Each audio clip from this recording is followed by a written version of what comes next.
China has identified the cause of the mysterious new virus. Coronavirus. Coronavirus.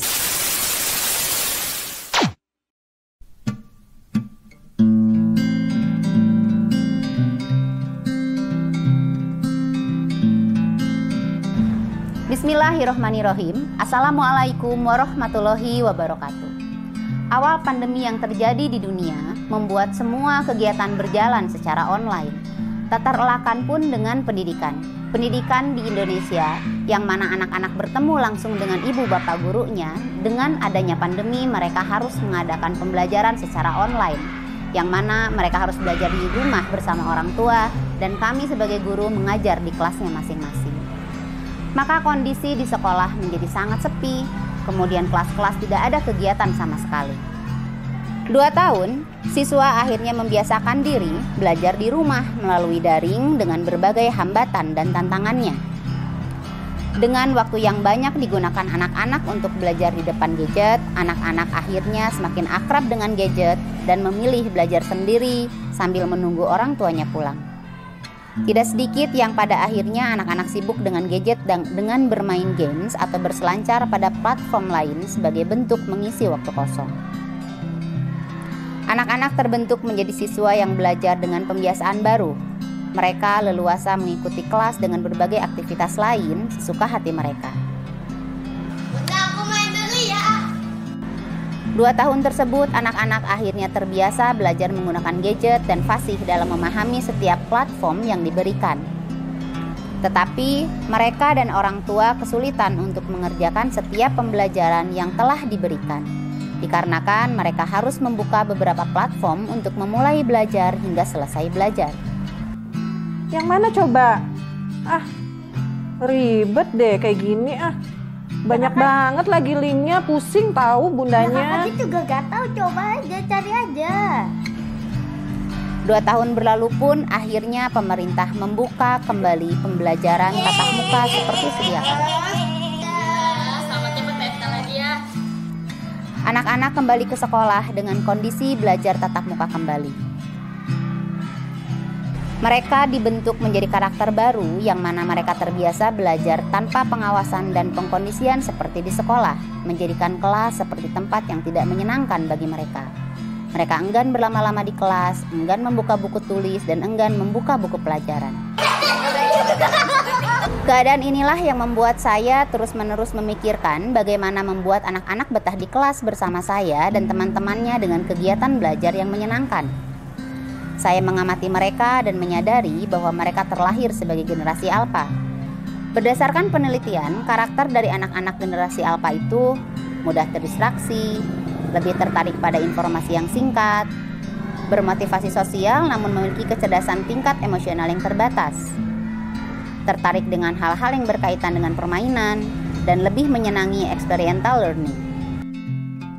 Keadaan inilah yang membuat saya termotivasi untuk dapat bersaing dengan platform yang sedang anak-anak sukai, dengan menyajikan pembelajaran yang menarik dan menyenangkan dalam satu platform.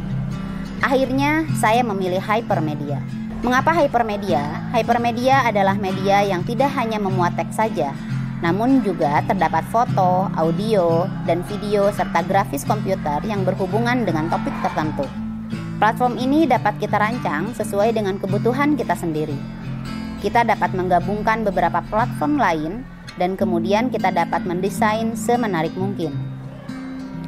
Platform ini juga mudah diakses, mudah dipahami anak karena dapat menggunakan instruksi singkat. Saya menggabungkan awal pemberian stimulus hingga asesmen dalam Hypermedia tersebut. Saya menyadari bahwa anak-anak memiliki kemampuan dan minat yang berbeda. Maka saya mencoba memberikan Hypermedia kepada anak-anak dengan memberikan asesmen sesuai dengan kemampuan yang siswa miliki.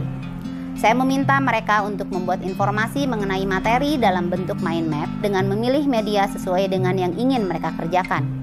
Mereka boleh menggunakan kertas, aplikasi pada gadget, atau media lainnya yang menarik dan kreatif. Ada gambar apa? Ada gambar olah. Olahnya lagi apa? Senyum. Lagi senyum. Sampai di situ ada tulisan-tulisan. Saya Ihat Solihat, Kepala Sekolah SDN 077 Sejahtera dalam hal ini sangat mendukung apa yang dilakukan kegiatan oleh Ibu Lutfi di kelasnya. Dengan Hypermedia memperkenalkan teknologi untuk generasi alfa, di mana bisa meningkatkan kompetensi di bidang literasi anak-anak dengan maksimal dan akan menjadi sebuah prestasi. Menurut saya, pembelajaran yang dilakukan Bu Lutfi dengan metode Hypermedia ini sangat membantu siswa untuk lebih memahamkan materi dan juga meningkatkan motivasi belajar mereka, di mana mereka adalah merupakan generasi alfa, di mana generasi ini sangat mengedepankan teknologi dan juga IT, sehingga penggunaan metode ini sangat cocok untuk mereka. Senang.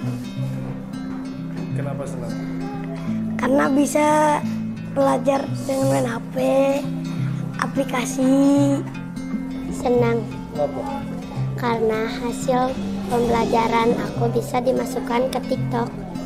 Menurut saya, dengan diberikannya metode pembelajaran Hypermedia yang diberikan oleh Miss Lutfi di kelas, alhamdulillah anak saya jadi lebih memahami gitu kan, mudah dimengerti karena metodenya itu menarik, ada gambar, ada games-games seperti itu.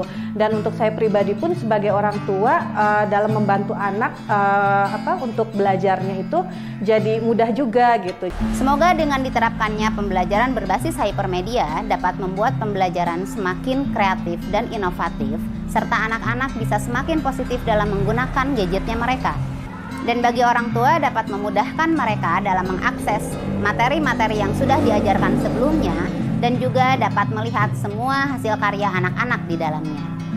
Dan bagi rekan sejawat, semoga metode ini dapat menginspirasi dan memberikan manfaat yang cukup baik. Terima kasih.